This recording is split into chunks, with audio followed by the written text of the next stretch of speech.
Hello, everyone, and welcome to Snap Take. This is Glazer of Snap Judgments, the official podcast of Marvel Snap Zone.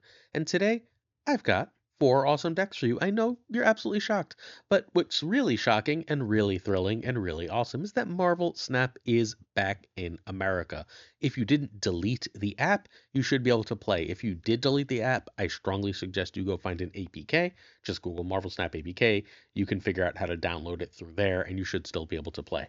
We're going to kick it off with a Scream deck. This is from our friend Mateo, one of the Snap Judgments Alliance members who sits in the top 100 of the Infinite Leaderboard. He's been playing a Scream list that's having a lot of success. Now, today, a new card is coming out that we're going to talk about in a little bit. We're going to review it, we're going to preview it, we're going to give you a deck for it. That card is Bullseye, and that's an Affliction card. That card is going to put Luke Cage in the meta in a big way. What that's going to mean is it's going to mean we're going to make a very specific replacement that we're going to talk about right after we tell you about the Snap Judgments League. This is a league-based tournament that we host with up to 400, well, not up to, with $400 in prizes, sponsored by the Primed Mind app, which you should totally check out. It is a Patreon exclusive tournament, so you have to be a Patreon on at least the $2 tier. That will get you into basically every tournament we do, and we do multiple tournaments every single month. These all have cash. I recognize, however, that we're all busy adults, and that means you don't have time to sit all day and play a million games of Marvel Snap in a tournament. Instead, you will schedule one game a week with an opponent within your pod. If you win your pod at the end, you get a season pass, and then you enter into the cash prize portion. If that sounds good to you, please check out our Patreon or the Discord linked at the bottom of this video. I think it's a great deal, and competitive Marvel Snap is at the absolute best. All right, so you can find Mateo at twitter.com/MateoSnap. The only high series card you need here is Scream, because Hydra Bob can and should be Enchantress. I'm pretty sure it's time to cut Hydra Bob from this list, not because it's a bad card, but because with Bullseye coming out, Luke Cage is going to hit this level of prevalence that I think is going to be really, really important to be aware of. And if we're aware of that level of prevalence, we should be able to play around it. We should be able to create chances to steal extra cubes to win games of Snap. Now, what's especially good here, what's especially useful here, is that Scream will gain power as long as Luke isn't on the board. So as soon as Luke hits the board, if you hit it with an Enchantress, you're right back to gaining that power and stealing that power. It's really, really powerful. It's very effective. Also, there's still a ton of Victoria Hand and Moonstone stuff everywhere, and Enchantress gives you extra cube equity in those matchups as well. If you don't have Red Guardian, you run Rogue for much the same reasons I just described for Enchantress. This is top 100 and climbing. Turn 1, you want Kingpin, and you want Kingpin mid or right. You don't want Kingpin in that left lane because you run Stegron. Stegron pushes things one to the right, and if you're in the far left, you cannot push things into that lane. And then Bob is fine if you are running Bob. Turn 2, Scream over Craven. Turn 3, Polaris or Spidey +1 is generally speaking the play. Spidey plus Kingpin is really good here. Spidey plus Bob is fine if you're running that. Polaris is your goal. You will Juggernaut if you can guarantee to stop an opponent Iron Patriot, and you will Red Guardian an opposing key target just fine.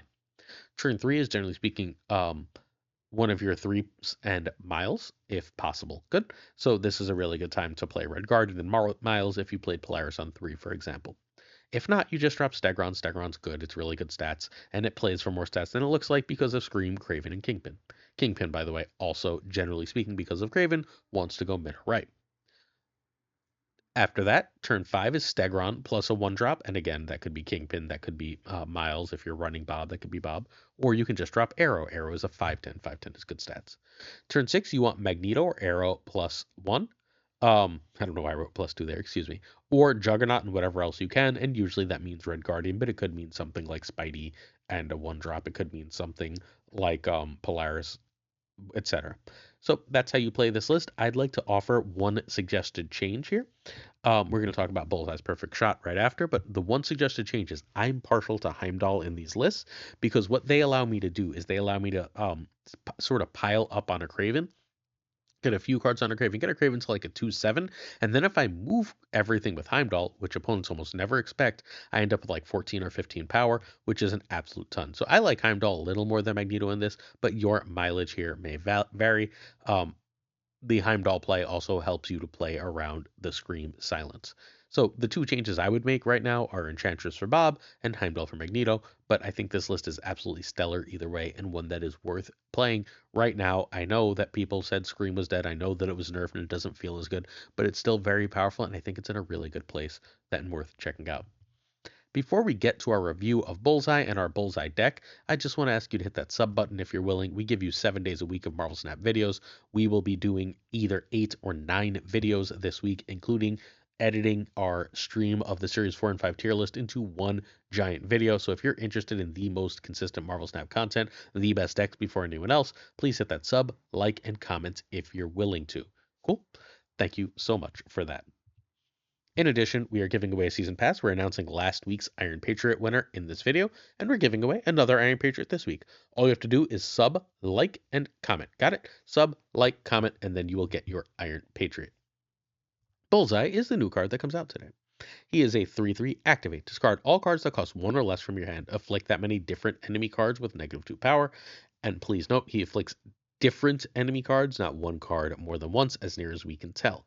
So you want to discard certain cheap cards here in order to make that work. The obvious answers are Swarm and Scorn, but there's also a card that they're sort of suggesting to us right here. It's hidden in plain sight.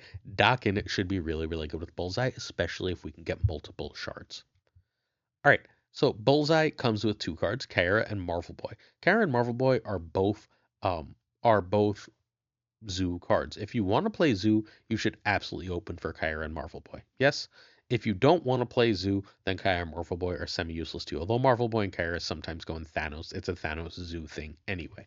That said, I don't think you really need Kyra. Kyra lets you play Zoo in a Killmonger meta, but you know what you should do if you want to play Zoo in a Killmonger meta? Play a different deck. Just wait that meta out. Marvel Boy, meanwhile, though, is very, very powerful and worth running. Now, that said, a lot of that, what that means is you're going to open or not based on Bullseye. And Bullseye is slightly awkward. You have to play him by turn 5 in order to get his ability off, right? So you can play him on turn 3, 4, or 5. Obviously, if you can play him earlier, that's fine, but playing him on turn 6, you will not have a chance to activate. That he is a 3/3 suggests he's going to be very, very powerful. They very rarely release 3/3s unless they're worried about how strong that card's going to be.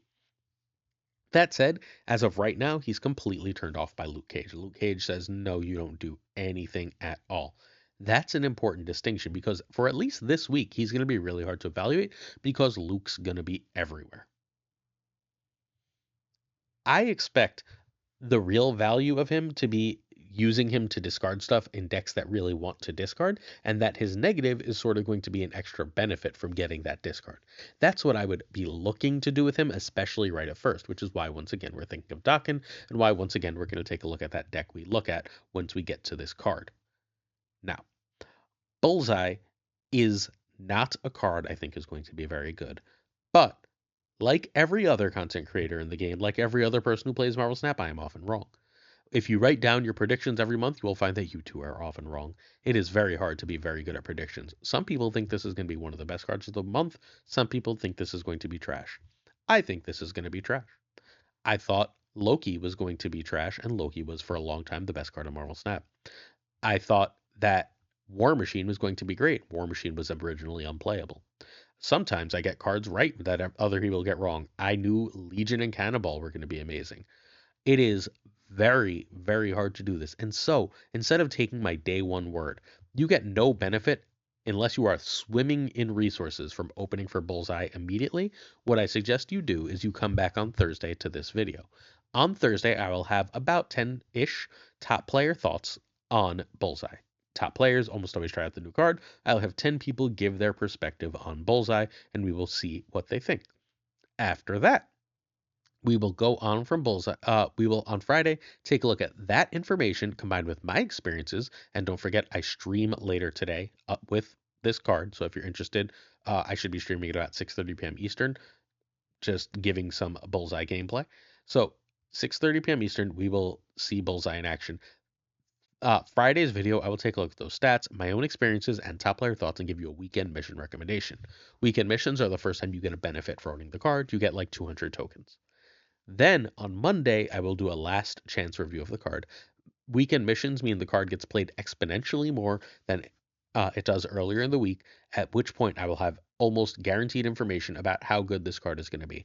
We are very, very rarely wrong, uh, as in, I can't think of a real time we've been like wrong in the long term in our last chance review. So that said, I strongly urge you to um, wait on Bullseye and let's see what it does. Unless you're like a Zoo stand and you're just like, I miss Zoo in series 1 and 2, and I have Gilgamesh and I have Mockingbird and I just want Karen Marvel Boy, at which point you can open. Hopefully that makes sense to everybody. Next up, we have Perry Manilow's Vampire Slayer. And if you're the type of person that feels like you would do better with this list, if you had it with a print guide, over on Marvel Snap Zone, there is a full print guide to this list written by yours truly that should go up a little bit later today. I believe about 11 p.m. 11, excuse me, a.m. Eastern. So if you're interested, please check that out. This is Perry Manilow's Vampire Slayer. Bullseye is a huge, huge level up for this list. This is a list that has existed for a little while. We featured it earlier. Its problem has always been there's pieces you need. You must see um, either Ravonna or Supergiant. You must see either Daken or Dracula, Zola, and MODOK. Well, what if we said you don't need one of those cards? You actually don't need MODOK anymore. That's what Bullseye's print says. Bullseye says we don't need MODOK anymore, while also saying if I have to play a sort of regular list, Morbius and Dracula are now more likely to carry me through that victory. So you can find Perry Manilow at twitch.tv/Perry Manilow. Please do go check out my friend Perry. He hosted Marvel Snap Bingo last night, and it's amazing. He's a phenomenal creator, and he is absolutely in love with this card. This is his baby. This deck needs Ravonna, Daken, MODOK, and Supergiant. And let's talk quickly about that. Ravonna, I think, is one of the 2 Series 4 cards that it is absolutely pivotal you get as soon as possible if you're early collection. Ravonna and Zabu open up an insane amount of decks for you. Daken is a card that you probably don't want to own outside of this deck. However, you get him for free in the season pass. So if you have the season pass and you're completing your rewards, you will get Daken and thus open this up. If you have any interest in MODOK, any interest in discard, you shall get MODOK. MODOK is absolutely imperative, and Supergiant is now a good card. It's not one you probably want to own other than this, but if you happen to own Supergiant, this is going to be the deck for you. Prior to Bullseye's reveal, Bullseye was Gambit. Gambit is very strong, but nowhere near as good for this deck. Let's go card by card. Now, what you're really trying to do here, the key cards are Daken and Dracula. Good? You would like to play Daken or Dracula, and then Zola them. Zola either Daken or Zola Dracula. Hopefully this makes sense so far. At that point, you have 3 shards in hand if you Zola Dracula. Sorry, Zola Daken, and you have 2 Draculas and you have 2 Dakens. Good. If you can discard those shards, you are at 32 power for Daken.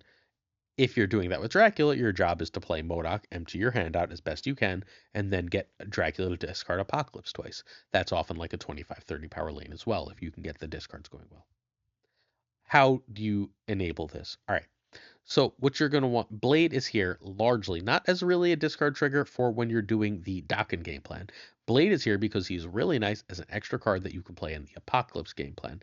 However, if you're trying to get the Bullseye nonsense completely off, Blade also gives you a way to target Swarm as a card, which is a very important thing to do. If you can target that Swarm, that's extra things you can discard with Bullseye for the Daken game plan. Very strong. You're going to get an extra -4 power for discarding 2 Swarms with Bullseye. Morbius is here because he gets huge. If you've ever played discard with or against, you recognize that Morbius is an 8 to 12 power card as a general rule. That's a lot for literally just playing the card. It is also, with Ravonna, a 1-cost card. It doesn't matter how many cards you've discarded. Until he's played, Ravonna makes him cost 1. Ravonna is the real secret sauce to this deck. She is the absolute key. She's your enabler for your shenanigans. She makes Morbius one, which is very strong, because sometimes you're going to play MODOK on 6, and being able to do that with Morbius is insanely powerful. You also can play Dracula on 3 with Ravonna, helping to set up a combo for when you don't see Daken. The other key play is you want to be able to have access to Arnim Zola on 5. If you can Zola on 5, and like this used to be absolutely pivotal, if you can Zola on 5, you can MODOK on 6. Bullseye means you don't have to Zola on 5. You can play that Zola and then trigger Bullseye to get rid of your Daken shards. But if you're doing a Dracula thing, you're still going to need that Zola to happen on turn 5, which is the key point. Hopefully that makes sense to everyone. Ravona enabling all of this is why she's so freaking important. Swarm's not great here. It's good, but it's not great. If you would prefer to really go all in on the Dakin, you can change it for Scorn. But Swarm is here because it's extra discards for Bullseye. It's a little bit of extra power that you should be able to get 6 power on the board for 0 out of playing Swarm. Good card, not a required card, but nice. Colleen is here because it's very good at discarding Swarm. If you make a bunch of extra shards, Colleen can guarantee discard one, Blade can guarantee discard another. It's not ideal, but it works in a pinch, and other than that, you can discard your Swarm. And discarding Swarm is powerful, especially around turn 4. Bullseye is your second huge enabler of dock and discard, and it also again gives you power in your main discard. I think that's really its home. It's not that you need, like if there's a Luke Cage on the board, Bullseye is still doing the thing in this list. It's still getting you closer to Dracula discarding Apocalypse. It's still discarding and making your Morbius huge. It's still giving you a huge Dakin. If you've got 3 shards once more, Dakin will be 32 power. Bullseye having that ability means that even if there's Luke, it's great. If there's not Luke, he should be playing 4. If you've got let's just say you have a Blade and 2 Swarms in hand, he's playing for 5, 7, 9 power. 3/9 is worth playing. Nice and simple, right? It's strong guy at that point, except it's across multiple lanes. Dakin is here. Single shard Dakin's not really worth it, but triple shard Dakin is utterly insane. That's the entire logic of this list, more or less. If you can get Dakin to 3 shards, the first shard's going to make him 8, the second shard's going to make him 16, the third shard's going to make him 32. 32 wins most lanes in Marvel Snap. You win most games. Nice and simple. And again, Bullseye and MODOK are your ways to discard that, although you can get rid of some of that with Blade and Colleen Wing as well. Dracula is your backup Dakin, all because you're not likely to get multiple 30 power apocalypses. It does happen, but it's not really especially likely. So Dracula, when you do the Dracula game plan, what you're really trying to do is end with just Apocalypse in hand. The only real way to do that is MODOK, so you have to be careful to try and do MODOK on the last turn when you want that. But if you got 2 Draculas, that's usually enough power to win. Supergiant is awesome. What Supergiant fundamentally allows you to do is okay, so it's quite a few plays. Supergiant lets you hide your MODOK, right? Which means MODOK is going to happen last. MODOK that happens last is awesome. You can also play the Zola on a Dracula lane with Supergiant for a ton of power. That Zola in the Dracula lane, that Supergiant card will reveal before the Apocalypse discard. So if you do that on 5, you can still MODOK on 6. You can still play you can still Bullseye, and then like after you Bullseye away a bunch of cheap cards, you can drop your like Colleen and Blade to get rid of the last couple cards if you don't see that MODOK, and that leaves you the Dracula is then going to double reveal and then discard Apocalypse twice, which is obviously the goal here. MODOK is an all discard is great. Arnim Zola gives you 2 of your game-winning card. In a real pinch, you can double up Morbius. I don't suggest it, but hey, once in a while, it'll just do. And then Apocalypse is your card that stays in hand and makes your Dracula worth running. You would like to be able to run a version of this without Dracula and Apocalypse, but it's just not as good. Having the consistency of that extra power, as anyone who's played discard can tell you, is insane. All right, the turn by turn. So turn 1, you skip or you Blade if Swarm or Apocalypse. Those are the only 2 cards you'll discard at the start. Turn 2, Ravona is your goal because Ravona makes Morbius cheaper. That's better than Blade or Colleen, and obviously Blade is still hitting Swarm or Apocalypse. Colleen is trying to hit Swarm. If you have Ravona or Morbius, you cannot or Blade, you cannot play Colleen on 2. Turn 3, Dakin or Bullseye is your goal. You would much rather play Dakin as a general rule. Turn 4, if you play Dakin, is Supergiant. You can also play Dracula, who's more or less equal to Bullseye. Good. Supergiant is a goal here. Remember, you can't Supergiant and then Bullseye, though. At that point, you're giving up on the Bullseye play line, so you better have MODOK if you're planning on Supergiant. If not, you're going to have to drop that Bullseye now. Dracula can be your play here on turn 4, but Dracula could also be your play on turn 3 with Ravona just fine. Don't hesitate.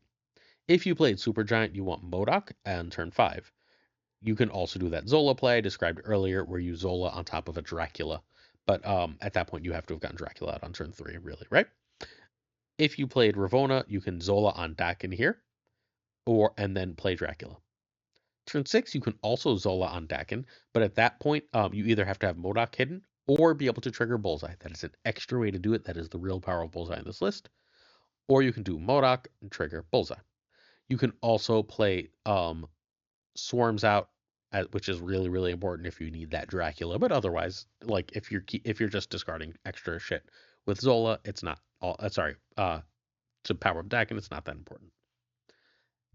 We're going to look at an Abra deck after this, but this list is pretty damn magical. And again, if you'd like a written guide to it, please make sure that you remember to check out our Marvel Snap Zone article. Marvel Snap Zone, your home for the best Marvel Snap written content in the game. Hey, there's a bundle. It is a Nimrod bundle for 3,500 gold, and this is excellent value. This is less excellent value, however, than the coming data mined anti-venom bundle, and they may make the anti-venom bundle worse. But if they make it worse, it'll probably be worse in a way that's still fairly equivalent to this Nimrod bundle. And anti-venom is a significantly better card than Nimrod. It's a series 5 card, this is a series 4 card, and it's just a like multiple tiers better of a card. If you don't have anti-venom, I strongly urge you to save up 4,500 gold in order to get that over to getting this Nimrod. If you have an abundance of gold, feel free to get this, it's great value. If you're dying to play Nimrod, feel free to get this. It's great value. If those 3,000 tokens get you an absolute monster card right away, a Wiccan or something that you've been dying to play, fine. But for most people, you should save up and buy Anti-Venom. Also, please note on Saturday, I covered every bundle that covers a Series 4 or 5 card. So if you're interested in those bundles, please make sure you check out this past Saturday's video for a big guide to how to spend your money in Marvel Snap. We also are going live on Twitch once more at about 6:30 Eastern. My son goes to piano, and when my wife takes him to piano, I go live on Twitch. So if you're interested in checking me out live on Twitch, please make sure you go to twitch.tv/pulseglazer today. I should also be live on YouTube too, but the Twitch is better. So make sure you're there. You get Twitch drops, and that has some free stuff in it. Okay, season pass question. Did you have snap downtime? Basically, are you an American? If the answer is no, cool. How'd you feel about this whole thing? If you did have snap downtime, time without Marvel Snap, what did you do with your free time? You lost, I'm assuming if you're watching this channel, a fairly major hobby. What'd you do at that time? Our season pass winner from last week is Dennis Sekak. So please reach out on Discord or Twitter, please, Dennis, and I will get you your season pass. And check out a stream. All right, Abra Ya Loki. This list has been doing really well. Our friend Crime Afoot has been playing it. Abra built it as a like, I want to be able to answer a lot of different stuff and have a lot of powerful cards. It's like 4 different decks in one, but it works super well. Loki is still insanely strong when you can make it sing, and Abra Ya Loki does exactly that. The only high series card you really need here is Loki, although one of the replacements, Sasquatch's replacement, is Mockingbird, which is just another high series card, sorry. Red Guardian can be Rogue. Nico can be Maria Hill. Iron Patriot can be Cable or Mirage. So can Kate. And Rocket and Groot can be Negasonic. I would consider Luke for this week, as I assume Bullseye will be everywhere. And any good series, excuse me, I had a whole conversation with R.S. Berry about this while I was making this video. I'd also consider something like Gladiator or Speed. Any high series 3 that you think is effective to play on turn 3 makes sense as a replacement as well. So turn 1, you want Nico if you have Demon or Draw. Oh, it is not Cam Hell after this. That was yesterday's. Sorry. Turn 1, Nico if Demon or Draw. Turn 2, Loki is better than Iron Patriot, is better than Kate. Loki is insane in this list. Turn 3, Rocket and Groot if Iron Patriot. Juggernaut if you must. Turn 4 is 2/2s, whatever other 2s you have. Turn 5, you want to sort of play everything out you can. Arrows, Miles, Red Guardian, or Shadow King. And then turn 6 is either Enchantress or Juggernaut with Sasquatch. So you're basically saying, I can turn off your power and drop a 10 as well. Cool. This is a very strong list. People don't talk about this. People don't look at this kind of list because it's not all synergy. But this is like a really cool way of playing good cards and getting out a lot of power Marvel Snap while not giving up control to your opponent. If you'd like to see gameplay from all these decks, please do check out the stream team. Today is Tuesday, right? So Prashant should be streaming at 12 p.m. Eastern. Please do check out our friend Prashant on stream. All right, next up we've got Lufku. You Ain't Ready. We covered this originally. Lufku made his original version of this and hit Infinite with it, and then went home and thought about it, and Moonstone came out and remade the list, and now it's just wildly, wildly strong. This is a Victoria hand list that doesn't run a million hand generators. It's really just Iron Patriot and Valentina, with the caveat that Moon Girl can give you multiple cards that get +2. In a way that Gwenpool gives you multiple cards that give +2, Victoria Hand is sort of a better way to do that in a lot of different ways. In that you can play it with Moon Girl and that you can still play it at the end. It's ongoing, so on and so forth. Thus, it works perfectly with this list. It also works perfectly with Moonstone to double up power and Quinjet to make all those cards -2. A Valentina 6-drop that costs 2 is just like you Iron Patriot it, right?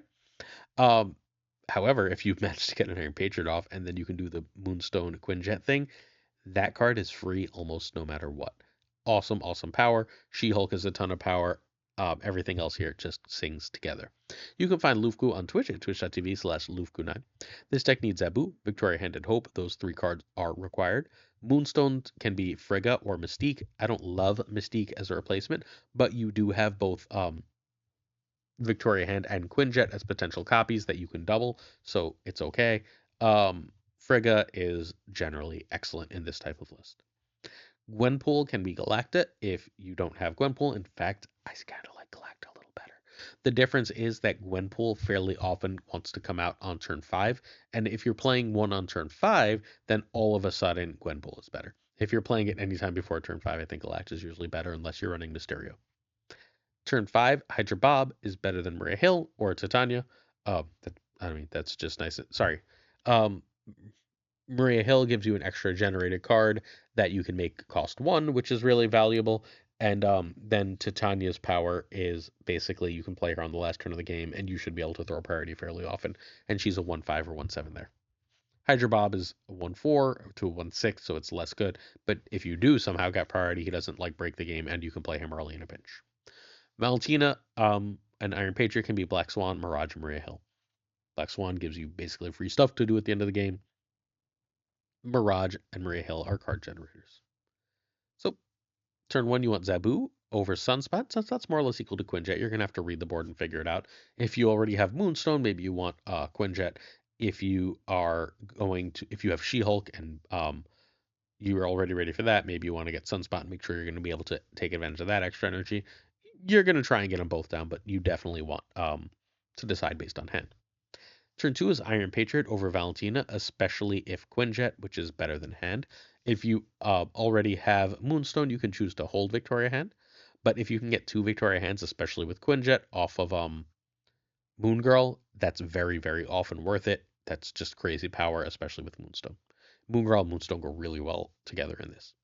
Turn 3, Moon Girl, if you have good targets, is better than Hope. Hope gives you the extra energy you need to do all the silly shit you need, and that's generally better than Gwenpool, which is generally better than Moonstone. Gwenpool has extra value early because you have more time to play the extra cards.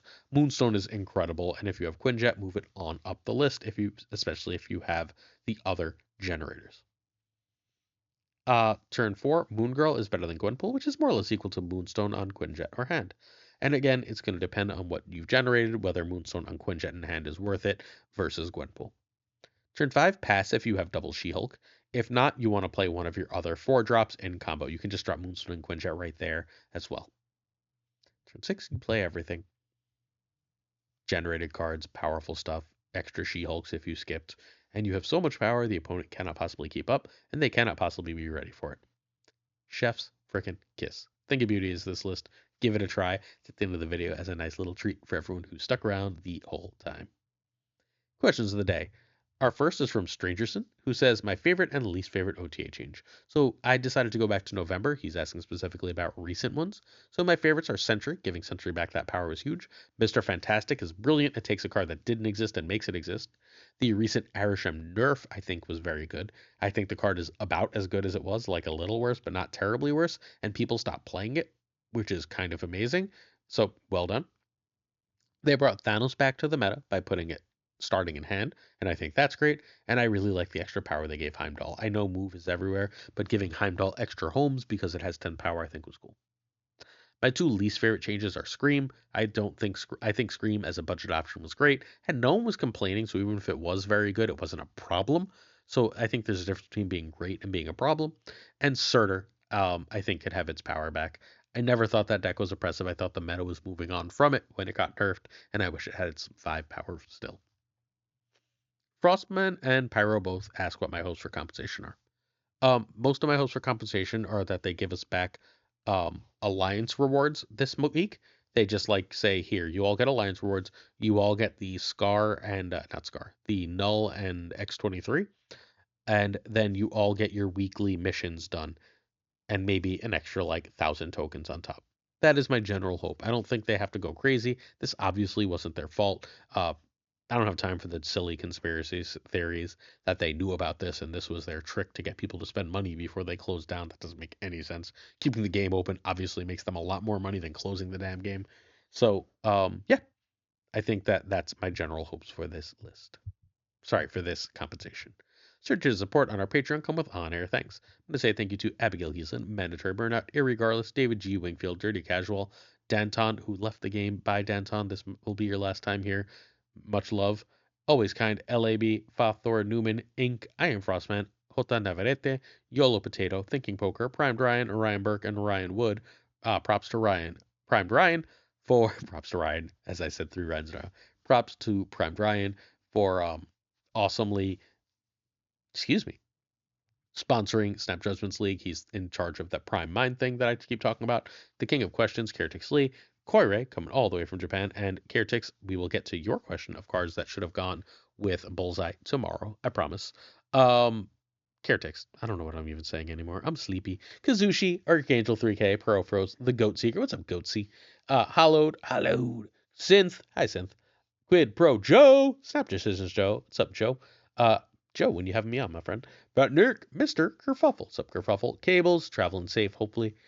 Ginger Prime, Philip Rakovich, who's doing all that rough editing. Thank you, Racco. Haplo, Kenny Loggins of the Danger Zone, Rob Silverman, The Bizza, Black Jeebus 23, Extra C and Skippy G, Jessica Gamble. I haven't heard from Skippy and Jess in a while. Hopefully they're doing well. Sloosh Diff. Hello, Slush. The King of Bros, Bruh, the Great Kazoo, Werewolf, who hung out with me. Thank you, Werewolf. Kevsy Hodel, Ludicrous, Corwin, John Q, and Jimmy McHugh, down. Clam, Colonel Forbin, who hung out for a bit too. Hi, Forbin. Gestout, 8th Sage, Mod, Supreme Models, Green Goblin, Unibot. 3 words, damn it. Unibot. Flying 56, Steven, Brian Kaufman. Brian, shoot me a message. How you doing? Tristan H. Martin, Jason B. Only Fox, Lee, Fuzzy Up, Spectrumix, Hoot, Matt H. Matt H. finally reached out to talk to me. Matt H. and I had a wonderful chat. Please be in touch, Matt H. DJ, Mikey Hijinks. Hi, Mikey. Hopefully you're doing well. Thank you for the gifted yesterday. No frickin' flex. Aku, thank you for the gifted as well, my friend. Mr. Craig Sterry, BG, Zadrex, the King of Canada. Welcome back, King. Den, Man, Falcon, check him out on YouTube, pretty please. Jonesy, also check him out on YouTube, pretty please. Two Ties, who wears 2 ties? The great Normadevs of Snap on This Pod, and Snap Decisions Pod both represented the Pirate King Tucker, who's with us, even though he plays a ton of rivals, and of course Gunny T, where the T stands for I will miss you all until tomorrow when I see you for another video. Hit the middle button to sub, and check out the videos on the left and the right. Peace.